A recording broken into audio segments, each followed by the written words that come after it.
Sagittarius. Sun and Rising, welcome to your April 2022 Astro Update. It's Raina here, and some of you know that I'm a Sun in Sagittarius, Mercury in Sagittarius, and so I thought, why not do Sag? I don't have to do things in order. And April is the time when the sun goes into Aries.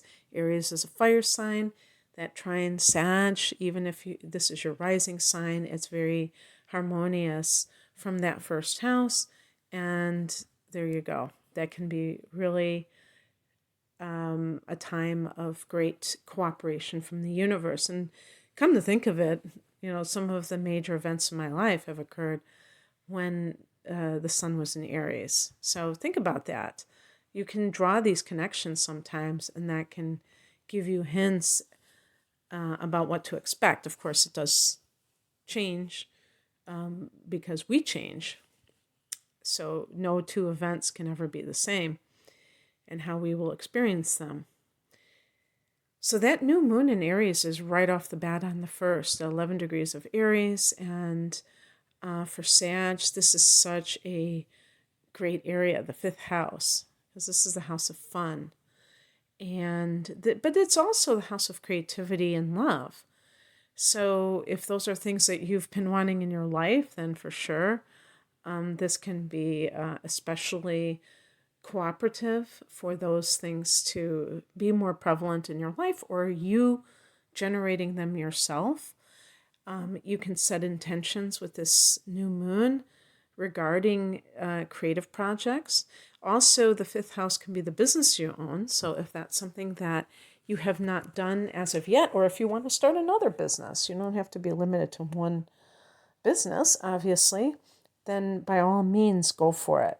Meaning that you don't have to have this is what I tell people, is that you don't need much of anything, especially in the internet age, to launch a business. I'm not a financial advisor by any stretch of the imagination, but I'm just talking to those people who maybe you're an artist and you could sell your paintings online and on Etsy or what have you.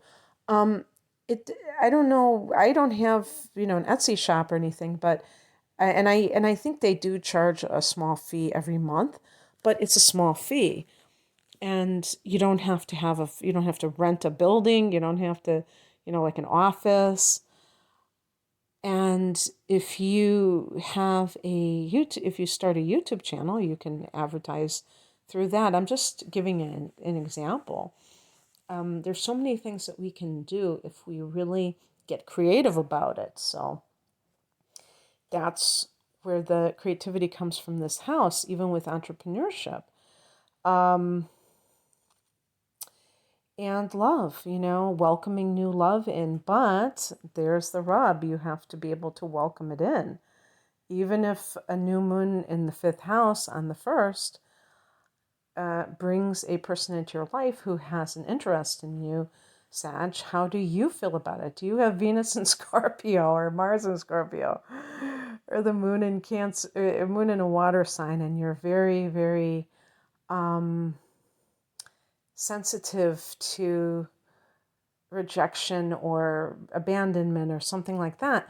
That's going to kind of compete with your desire to have new love come into your life. So all of these things have to be taken into consideration.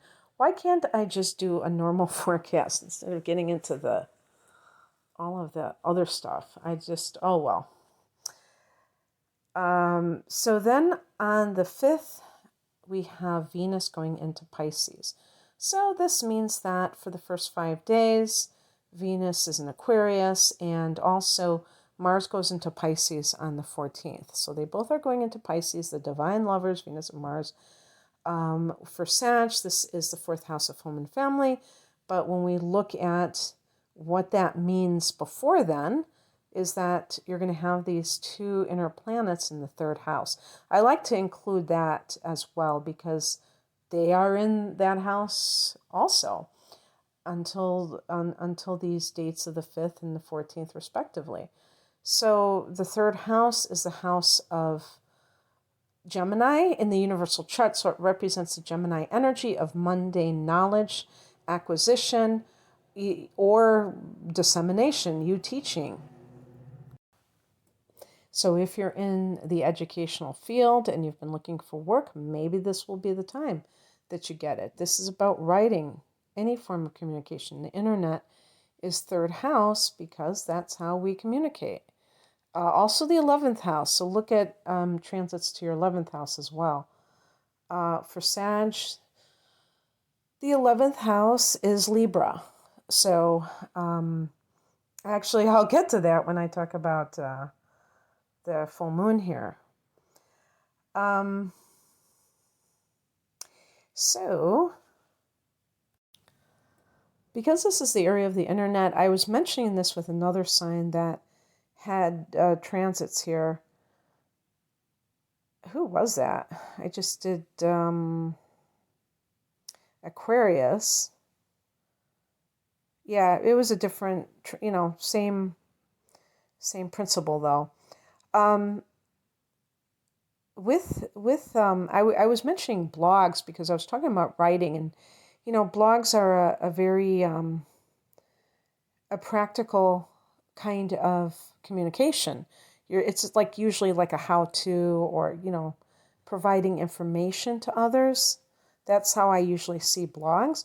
And I came across some kind of, I think it was advertisement, and I think it was on Instagram, and I clicked onto it and signed up for it. Of course, I never watched it because I sign up for a million things, and then I forget to go to the Zoom call or whatever.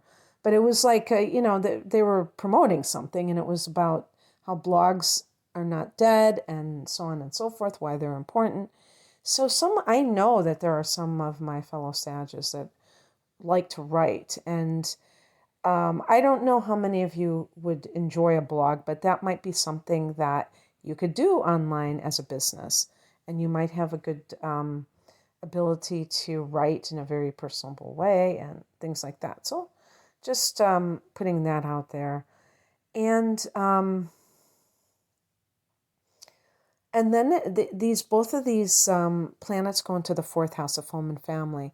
Venus in the fourth is very conducive for harmonious relationships with your mother, receiving money from your mother, or some kind of, just some kind of harmonious situation.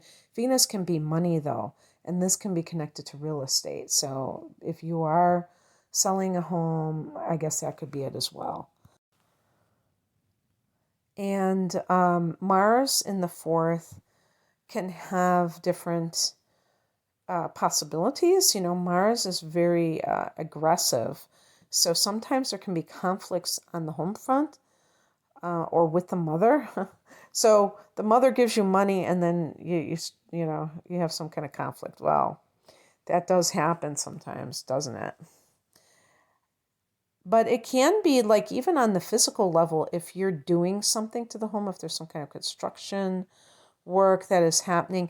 Venus can be decoration. So Venus can be painting your home, and Mars can be, renovating it, things like that. A couple of days after that, on the 16th, we have a full moon at 26 degrees of Libra, late degree of Libra, and that is that 11th house. So it could be a dream of yours coming to fruition. This is the house of hopes and wishes. Like I said, this is the internet technology, and I know one good timing issue for letting go of some of the technology that you're using, or at least being able to, if it's an addiction of sorts, because full moons can be letting go of something, and the 11th house can be this connection with technology. Now, it doesn't mean letting go of it altogether, but I have been thinking about that myself. And it is tricky when you have your own business online, because, of course, you have to go. It's like, that's why it's so tricky when you want to lose weight, because you have to eat. So it's easier to quit something that you don't have to do. But so looking at that, how can you change your relationship with technology? Maybe it's gotten very insidious, that it's taken over your life. Um, you know, it can be ending a friendship or ending a group that you belong to. And sometimes these things can be very important. We always talk about toxicity with a romantic partner, but sometimes there's toxicity with friends. And this can happen if you have made a very big shift in your life. And in some cases, friendships that have been for a long time when you were totally different. I think that this is probably something that has been very prominent in our life in the last 2 years, as we have a very um, defined split between two camps in this world. And I'm going to leave it at that. But if you're in one camp and they're in another camp, sometimes it's because you've changed too drastically and you're trying to find that common ground and it isn't there. You can always, if you really feel like somebody is holding you back, you can always let go in love. You don't have to make it into some kind of a nasty breakup. And I think Sages in general tend to be very upbeat and positive and can do anything in a way that isn't hurtful to others. So that's cool. And then on the 19th, the sun goes into Taurus. For Taurus is a very practical house, the sixth house of health and work, your service to others. So this is going to start to come into focus for you. And you're going to concentrate your attention on the things, organizing your life. Do you have things that you need to implement in your life, like a schedule? This is another thing about the sixth house, is like your daily routine. Now, talk to somebody like me with Neptune in my natal sixth house about, schedules. That's something that is sorely needed. Some of you, who knows, maybe you're anal and you need to let go of rigid scheduling. I'm sure there are Sages like that as well. It's not going to be that commonplace, though, I'll tell you that much. But I'm trying to think of the adjacent signs, like maybe Capricorn, a lot of Capricorn energy, and you like to just keep everything very disciplined, organized. I don't know. So then on the 29th, we have Mercury going into Gemini, the opposite sign of Sag. And on the same day, Neptune going retrograde in Pisces. So for Sag, there's more. Oh, yeah, and that's one more thing that I want to be very, I want to emphasize here, is that the home front is really featured in April, okay? Because not only do you have Venus and Mars going there, you also have Neptune and Jupiter there. Neptune has been there for 10 years, so that is a long ass transit. But Jupiter went in and out in 2021, but back in at the end of the year, is here until May, and it's lining up with Neptune in an exact degree on the 12th of April. I need to put that on my list here because I keep forgetting it. So that is considered a very spiritual thing, an idealistic transit. But I think it could have financial gain. I really do, because Jupiter can be associated with that. And it's kind of like, maybe it's this, I'm saying it like winning the lottery type of a vibe, but I don't mean that literally. I mean that something that you feel is like a miracle might happen. I don't want to hype this up or anything, but just in case it is something like that for you, it might be really cool. And even those of us who have the sun in Sag, like I do and some of you do, this is our solar chart, not our natal chart. So you are going to have to listen for your natal sign. And, as a lot of you know, this is a general forecast. So if you want to know exactly where this lines up for you, I do have personal readings that I do with the natal chart, and also in I analyze the natal chart and then look at the transits in my deep dive reading, but I also have just the transits reading if you're just interested in that, and that's at the link below. But so because it's going to be different for some of you depending on your individual chart, but I'm keeping it simple because I get easily confused by trying to. I know some of these astrologers are very good at saying, okay, if you're an early degree, it's going to be in this house. No, I tried that and that was a disaster. So I'm just sticking to doing it like this. So Mercury going into Gemini can be something legal even. I mean, if it's in the seventh house, which is legal affairs, but it's also one-on-one relationships. So reaching out to clients, maybe having a lot more clients if you do work that involves verbal communication, like what I do. Maybe I'll have more clients. That would be nice. But this is also about talking to someone and related to commitment. So that could be calling a, what do you call it, a reception hall and making plans for your wedding. It can involve speaking about commitment issues with your partner and that kind of activity. With the Neptune retrograde on the same day, in the fourth house, there's a lot of idealism surrounding Pisces here, although it can be confusion too.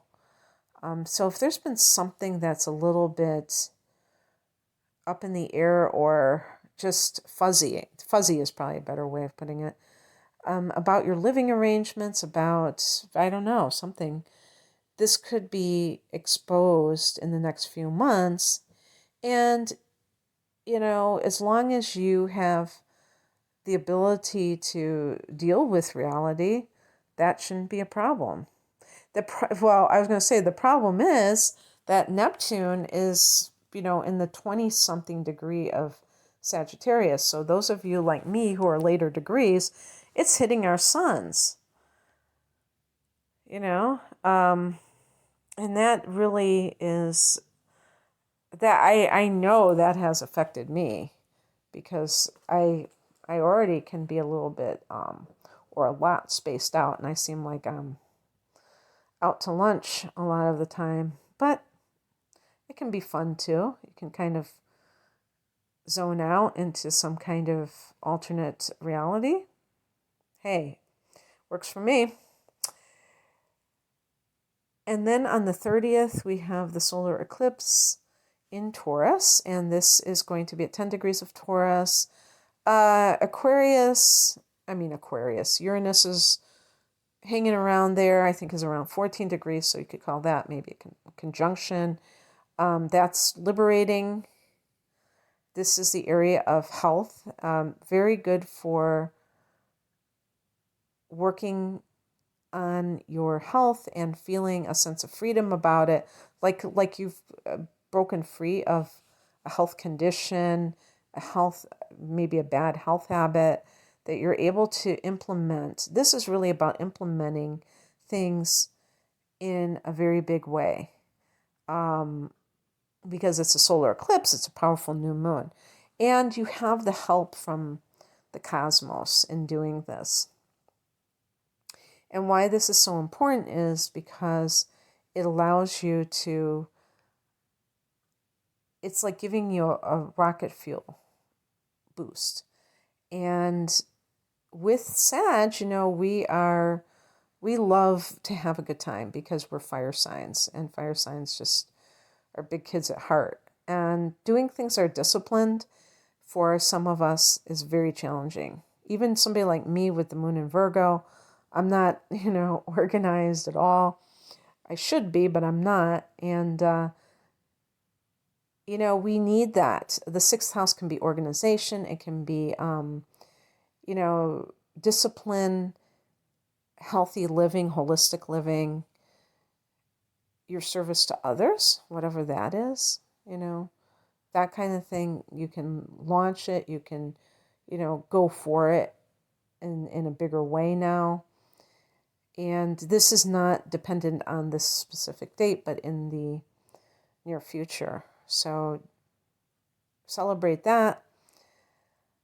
Okay, that's what I have for you, Sag. I hope that this resonated. If you would like a private reading, the link is below. Take care. Bye.